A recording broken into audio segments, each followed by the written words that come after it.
नमस्कार दोस्तों, मैं हूं आपकी अपनी प्राची अधिकारी। एक वीडियो सामने आया जो कि विधानसभा कर्नाटक की विधानसभा का है। वहां पर सुधीर कुमार नाम के विधायक हैं जो कि कांग्रेस पार्टी के विधायक हैं। वो कहते हुए नजर आए स्पीकर महोदय से और पूरा समूचा विधायक मंडली हंस पड़ी। ऐसा क्या हुआ कि विधानसभा परिषद में सबको इतनी हंसी आ गई? आखिर आपको भी तो हक है ना ये बात जानने का कि विधायक महोदय ने इस प्रकार क्या बात करी। माननीय यानी कि जो असम्माननीय बन चुके हैं अब उनका कहना है कि अगर दुष्कर्म हो रहा है, बलात्कार हो रहा है और आप कुछ नहीं कर पा रहे हैं, उसके लिए आवाज़ नहीं उठा पा रहे, तो एक काम करिए, ले डाउन एंड एंजॉय, यानी कि अपने दोनों हाथ पीछे को करिए और लेट जाइए और एंजॉय द सिचुएशन, वो सिचुएशन को एंजॉय करिए। तो ये सबसे बढ़िया तरीका है एक रेप पीड़ित का रेप से बचने का, यानी कि दुष्कर्म से बचने का। अब आप सोचिए, जिन कांग्रेस के शीर्ष नेतृत्व में एक महिला बैठी हो और वो भी विदेशी। हाँ, हो सकता है कि उनकी संस्कृति में इसको एंजॉय करा जाता हो, लेकिन भारत में ये संस्कृति थी नहीं दुष्कर्म की। यहाँ पर एक बार अगर चीर हरण करने के प्रयास उस दुर्योधन ने करा ना, तो श्री कृष्ण खड़े हो गए थे और अपनी और दूसरी ओर अपनी लीला दिखाते हुए अपनी सेना भी भेज दी थी और साड़ी, और जब उसके सम्मान के लिए इतना बड़ा युद्ध हुआ और उसके बाद एक साड़ी जब खोली जा रही थी, वो साड़ी इस प्रकार से कर दी जाती है कि वो साड़ी कभी खत्म ही नहीं होती। उस साड़ी की जो साड़ी की मीटर था वो इतना बढ़ा दिया जाता है, उसकी लेंथ इतनी बढ़ा दी, लंबाई इतनी बढ़ा दी जाती है कि वो साड़ी खुलती नहीं। ये भारत है, इसकी संस्कृति है। तो शायद विदेशी महिला, इसीलिए कहते हैं कि विदेशी महिला के पुत्र और विदेशी महिला के हाथ में कभी शासन नहीं देना चाहिए। शायद ये बात आज सत्य हो गई है कि जिन्होंने गुंडे मवालियों को इस तरह से संसद भवनों में भेजा है। मैं आपको एक बात और बोलना चाहती हूँ, कोई अगर पैसे के बल पर, आज मान लीजिए कोई अनपढ़ गंवार है और वो पैसे और सीखने की प्रवृत्ति नहीं रखता है, ये नहीं है कि बहुत अच्छे कपड़े पहनने लगा तो उसकी मानसिकता बदल जाएगी। ऐसे बहुत कम लोग होते हैं जो कम पढ़े लिखे होते हैं, लेकिन वो सामाजिक शिक्षा यानी कि समाज के तजुर्बों से, अनुभवों से सीख कर बिना डिग्री के भी पढ़े लिखे हो जाते हैं। उस जैसे हमारी दादियाँ वगैरह होती थी, उनके पास बड़ी डिग्रियाँ नहीं होंगी, लेकिन उन्हें तजुर्बा इतना होगा कि वो किसी किसी खाने बनाने की डिश में परिपूर्ण हो जाएंगी या किसी कला में निपुण हो जाएंगी। तो इसी तरीके से वो ज्ञान लेती थी।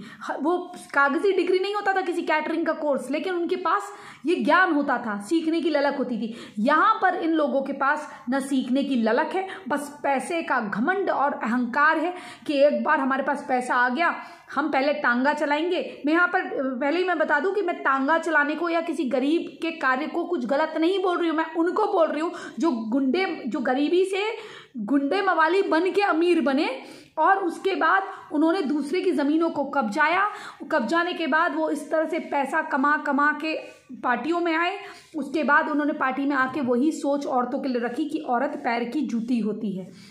यही सोच आपको सुधीर कुमार के उस व्यंग्यात्मक तौर पे बोले हुए बलात्कार को लेकर टिप्पणी पे थे। और इन्होंने 2019 पे ये कहा था कि मैं सदन में जब आ रहा हूं तो मेरी हालत एक रेप पीड़िता जैसी है, यानी कि इन्होंने अपने आप को ऐसा लाचार बताया कि जैसे एक रेप पीड़िता होती है। तो ये आप सोचिए, आप उन रेप पीड़िताओं से पूछिए कि जब एक रेप होता है, बलात्कार होता है ना, वो उसी का नहीं, उसके पूरे परिवार का एक मृत्यु जैसी होती है। और जितनी बार उससे वो सवाल पूछा जाता है उतनी बार, एक रेप की बात ही नहीं, अगर कोई लड़का छेड़छाड़ ऐसी कर दे गंदी वाली, हमारे स्तनों में हाथ लगाता हुआ चला जाए या हमारी कमर में हाथ लगाता हुआ चले जाए, शायद हम बोल्ड हैं, हम बोल ले रहे हैं, लेकिन आप ये याद रखिए बोलते वक्त हमें कितना बुरा लगेगा वो बात। हम इतने बोल्ड हैं, उसके बावजूद भी कोई अगर हमें गंदी तरह से छू कर चला जाए हमारी मर्जी के खिलाफ, मर्जी तो किसी की होगी नहीं, कोई लड़की ऐसा नॉर्मल तो चाहेगी नहीं, लेकिन अगर किसी लड़की के मर्जी के खिलाफ उसे कोई छूता हुआ निकल जाए, उसके साथ कोई ऐसी हरकत भीड़ में कर दे, तो उसकी आप देखिएगा, अगर वो लड़की सही है ना, उसकी आंखों में चाहे कितनी बोल्ड होगी, एकदम से आंसू आ जाएंगे, क्योंकि उसे वो बर्दाश्त नहीं होगा कि कोई उसके पति या उसके जिससे वो शादी करने वाली है उसके अलावा वो कोई छू दे उसे इस तरीके से, और बदतमीजी से तो वो कभी नहीं चाहेगी कि कोई भी छुए, चाहे पति हो कोई भी हो। तो ये जो तरीके हैं इन लोगों के, सोच है, वो कभी नहीं बदल सकती, इनके पास कितना भी पैसा आ जाए। तो मेरा मानना ये है कि आप पैसे से अच्छा खाना पीना तो खरीद लेंगे, एसी और थिएटर रूम बना लेंगे, सब कुछ कर लेंगे, अपने लिए सीट भी खरीद लेंगे, अपने लिए हो सकता है कि वहाँ जनता को शराब पिला पिला के आप बोर्ड भी खरीद लें, लेकिन आप कभी अपने लिए संस्कार नहीं खरीद पाएंगे, क्योंकि ये बिकाऊ नहीं होते। संस्कार बचपन से दिए जाते हैं और वो माँ बाप द्वारा दिए जाते हैं, उससे चरित्र निर्माण होता है, और चरित्र निर्माण आपका कभी हुआ नहीं। तो आप यहाँ फुटपाथ में रहिए या आप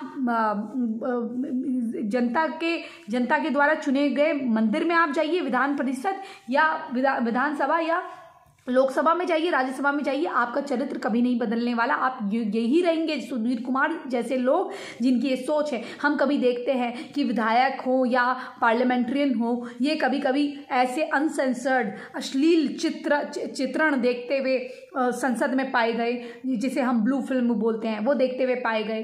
तो जो लोग औरत का सिर्फ संभोग की कामना करते हैं और वहाँ पार्लियामेंट में बैठ के भी, वहाँ जहाँ विधानसभा में बैठ के भी, उन लोगों से क्या उम्मीद रखी जाए। हालांकि मैंने टीवी में इस मुद्दे को उठाने की ये कोशिश करी थी कि अवसरवादिता को छोड़कर जो टाइम्स मैगजीन की प्रभावशाली औरतों में से एक औरत मानी जा चुकी हूँ, सोनिया गांधी, और जिनको मैं विदेशी महिला कह रही हूँ क्योंकि वो विदेशी संस्कार उनके जहाँ उन्होंने जन्म लिया वो कभी जाएंगे नहीं। जब वो भारत की होने का नाटक करती हैं, तो जब वो भारत में इतनी अमीर हो, प्रभावशाली महिलाओं में से आती हैं और टाइम्स उनको मैगजीन उनको कवर करती है, तो ऐसा शीर्ष नेतृत्व चलाने वाली, जिनकी बेटी ये कहती है कि लड़की हूँ, लड़ सकती हूँ, तो वो ऐसे व्यक्तियों को, लड़कियों को लड़ना नहीं है, लड़कियों को लड़ने की ज़रूरत ना पड़े, उनका सम्मान स्वयं लोग करें। तो ऐसा पार्टी में लोग लाइए ना चुन के कि लड़ने की ज़रूरत ना पड़े। क्या अभी भी हम गुलाम हैं कि हम लड़े, कभी अंग्रेज़ों से लड़े, कभी मुगलों से लड़े, बस लड़ते रहे?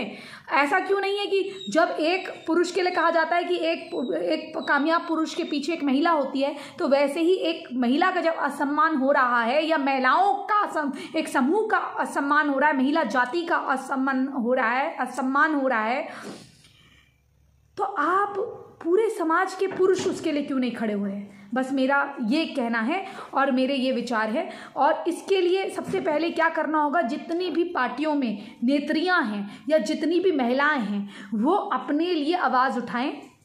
और मैं हैरान हूँ उस विधान परिषद में जब सब हंस रहे थे, तो मैं हैरान हूँ कि वहाँ पर एक भी नेत्री ने ये नहीं कहा खड़े होकर कि आप क्यों हंस रहे हैं। ये इस तरह की महिलाओं के लिए कर्नाटक की विधानसभा में ये बात कर रहा है बैठ के, जनता के द्वारा चुना हुआ, कि बलात्कार हो तो औरत को लेट जाना चाहिए और उस सिचुएशन को एंजॉय करना चाहिए। एक व्यक्ति समाज द्वारा चुना हुआ, जिसकी वोटर महिलाएं भी रही होंगी, जिसके स्वयं के घर में महिलाएं होंगी, ऑफकोर्स हम महिलाओं से पैदा होते हैं, तो मैं जानती हूँ कि पुरुष का भी हाथ होता है, बिना पुरुष के भी बच्चा पैदा नहीं हो सकता, लेकिन गर्भ में धारण करके रखना वो माँ का काम है। किसी माँ के पेट से आप आए हैं, चाहे वो आपकी जन्म देने वाली माँ हो या आपकी बायोलॉजिकल मदर हो, सरोगेट हो, या नॉर्मल बायोलॉजिकल मदर हो, या आपको पालने वाली माँ हो, या आपके घर में काम करने वाली महिला जिसने आपको पाला हो, तो उन महिलाओं के समूचे सम्मान के लिए, आपकी बहन के सम्मान के लिए, आपकी पत्नी के सम्मान के लिए, आपकी बेटी के सम्मान के लिए आप इस तरह की बात कहेंगे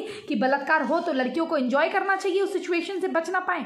तो इस तरह की सोच कभी पैसों से बदलती नहीं है। वो सोच, वो घटिया मानसिकता हमेशा वही रहती है। इसलिए मित्रों, आप जब अपना वोट दें तो कृपया कर ऐसे लोगों को कभी ना दें। और मैं यहाँ पर अध्यक्ष, जो वहाँ पर अध्यक्ष बैठे थे, माननीय अध्यक्ष स्पीकर महोदय, उन्होंने भी ठाके लगाए, मैं उनकी भी निंदा करती हूँ, चाहे वो किसी भी पार्टी से हो। आपको पता है कि मैं इन चीज़ों को नहीं देखती हूँ। कांग्रेस की गलती है तो यहाँ पर जो विधानसभा परिषद में जो स्पीकर महोदय थे, वो बीजेपी से आते हैं, तो वो उनकी बात पर हंसे, तो उनको वहाँ पर हंसना नहीं चाहिए था। हंसते ही उसको और बढ़ावा मिला और वो और खुल के बोलने लगा, तो यहाँ पर उनकी भी गलती है। तो उनसे मैं उम्मीद करती हूँ, अपेक्षा करती हूँ। और वो तो छोड़िए, वहाँ पर जो सदन में लोग थे, वो एक समूह हंसा, क्योंकि पूरे लोगों की ने एक समूह के हंसने की आवाज़ आई, तो वो समूह कौन था उसको चिन्हित करके एक कम से कम एक नैतिक जिम्मेदारी बनती है कि उनका नाम लेके बोला जाए कि आप इस बात पर किस वजह से हंसे, और जो वहाँ नेत्रियाँ थी उन्होंने क्यों नहीं सवाल उठाया? क्या उनको जनता ने नहीं चुना था? क्या उनकी महिला होने की वो गरिमा जो होती तार तार नहीं हो रही थी? तो इस चीज़ को आपने सोचना चाहिए, और ये सोचने का विषय है भी कि आप कल के भारत के भविष्य को क्या कहाँ लेकर जा रहे हैं। चलिए दोस्तों, जो जहाँ दुर्गे, अम्बे, काली, लक्ष्मी और पार्वती के नाम लिए जाते हों, ब्रह्मा, विष्णु, महेश के बाद, उनसे भी पहले जब हम ब्रह्मा जी कहते हैं तो उनकी बेटी सरस्वती का नाम आता है। जब हम विष्णु भगवान कहते हैं तो माँ श्री लक्ष्मी का नाम आता है, जो कि धन की देवी होती हैं, एक शिक्षा की देवी होती हैं, यानी कि बौद्धिक विकास की। एक लक्ष्मी होती हैं जिसकी इन पे खूब कृपा बनी हुई है, इन गुंडे मवालियों पे जो संसद और विधानसभा में पहुंच चुके हैं ऐसे मंदिरों में। एक फिर आती है महेश, यानी कि महादेव, उनकी पत्नी श्री माँ पार्वती महारानी, जो कि भाई कार्तिकेय और मेरे सब कुछ सर्वे सर्वा श्री गणेश की माँ हैं। अब आप सोचिए, आप क्या इन दैवीय शक्तियों का अपमान नहीं कर रहे हैं, जिनकी कृपा आप पे बनी हुई है? बिना सरस्वती माँ की कृपा हुए भी आपने ज़बरदस्ती वो कृपा छीन के आप वहाँ चले गए हैं। आपको अपनी भाग्य पे अपने भाग्य का मान रखते हुए उस पद की गरिमा जो आपको मिली थी, जिसके योग्य आप नहीं थे, उसके योग्य आपने बनना चाहिए था। और अगर आपने कुछ गलतियाँ अपने भूतकाल में की थी तो उसे अपने वर्तमान समय पे सही करते हुए अपने विचारों को अशुद्धिकरण करना चाहिए था। लेकिन बजाय इसके कि अशुद्धिकरण होता, आप तो और ही दूषित मानसिकता के बनते जा रहे हैं। इसलिए कहते हैं ना, एक बार चोरी की लत लग जाए, एक बार खून मुंह में लग जाए तो फिर ऐसे ही लगे रहता है। ऐसे लोग गंदगी के ढेर होते हैं, वो जहाँ जाते हैं इसी तरह से वातावरण को दूषित करते हैं, और अपनी दूषित मानसिकता से जो अच्छे लोग होते हैं उनको भी कहीं ना कहीं ये सोचने पर मजबूर करते हैं कि एक बार हंसने में क्या जाता है। कभी आपने देखा होगा, गलत बात में हमें भी कभी कभी स्माइल आ जाती है, हमें पता होता है कि ये बात निचले लेवल की है, अच्छी नहीं है, लेकिन हमें भी हंसी आ जाती है। लेकिन जब हम व्यापक तौर पे उसके बारे में सोचें तब पता चलता है कि वो बात का किस तरह का असर हो सकता है, या किसी को कितना बुरा लग सकता है। हम बलात्कार वर्ड बोल तो देते हैं, लेकिन कभी सोचते हैं उस निर्भया की माँ ये शब्द सुनेगी जिसकी बेटी को नंग करके रोड में फेंक दिया गया था, उस पर क्या बीती होगी, क्या बीतेगी ये बात सुनकर? सोचिए ज़रा, इस सोचने का वक्त है। इसी संदेश के साथ, इसी खबर के साथ आपको छोड़े हुए जा रही हूँ। आप क्या सोचते हैं? अपनी टिप्पणी ज़रूर दीजिएगा। क्या तत्काल प्रभाव से ऐसे व्यक्ति को निष्कासित नहीं करना चाहिए? क्या स्पीकर महोदय ने नहीं कहना चाहिए था, 1 मिनट खामोश, आप इस तरह की अभद्र बातें ना करें और आप पे दंडात्मक कार्रवाई करी जाएगी, आपकी बर्खास्ती होती है? ऐसे क्यों नहीं होता? कोई भी पार्टी हो, चाहे वो कांग्रेस हो, बीजेपी हो, सपा हो या बसपा हो। बसपा की मायावती बहन जी क्यों नहीं कहती है इस वक्त? वो भी एक महिला हैं। इस समय स्मृति ईरानी जी को भी आना चाहिए सामने, हर महिला को आना चाहिए सामने। इस बात का खंडन ही नहीं, इस व्यक्ति पे एक्शन होना चाहिए। और जो ज़्यादा हंसे उन पे भी, चाहे वो स्पीकर महोदय ही क्यों ना हो, उनको सदन में माफ़ी मांगनी चाहिए। और इस व्यक्ति ने माफ़ी मांगी, और वो भी कंडीशनल, अगर मगर करके। जिस व्यक्ति को एहसास ही नहीं है, जो सोच रहा है कि तूल ना दी जाए बात को, ये भी कह रहा है कि तूल ना दी जाए, तो और वो भी ट्विटर पे, जब आपने समूचे विश्व के सामने इस तरह का घटिया चरित्र प्रदर्शित किया है, तो उसी प्रस्तुति को आप समूचे विश्व के सामने ही उस सदन में जाके, उस विधानसभा परिषद में जाके दीजिए, क्षमा याचिका करिए। लोगों के ऊपर है, महिलाओं के ऊपर है, वो माफ़ी मांगे ना मांगे, वो माफ़ी आपको दे ना दे। माफ़ी मुंह से निकला हुआ शब्द और कमान से निकला हुआ तीर, धनुष से निकला हुआ तीर, वो कभी वापस नहीं हो सकते। एक बार हो गया तो हो गया, उसके लिए पश्चाताप आप कर सकते हैं। इसी संदेश के साथ मैं प्राची अधिकारी आपसे विदा लेती हूँ। आप क्या सोचते हैं इस बारे में ज़रूर लिख के अपनी टिप्पणी करिएगा, आपका इंतजार रहेगा। और चैनल सब्सक्राइब नहीं किया है तो प्लीज़ चैनल सब्सक्राइब कर लीजिए। जय जय हिंद, जय जय भारत, वंदे मातरम, जय श्री राम। किसी भी तरह से सहयोग देना चाहते हैं तो हमारे डिस्क्रिप्शन में दीजिए। धन्यवाद। सत्य सनातन वैदिक धर्म की जय हो, शत्रुओं का नाश हो।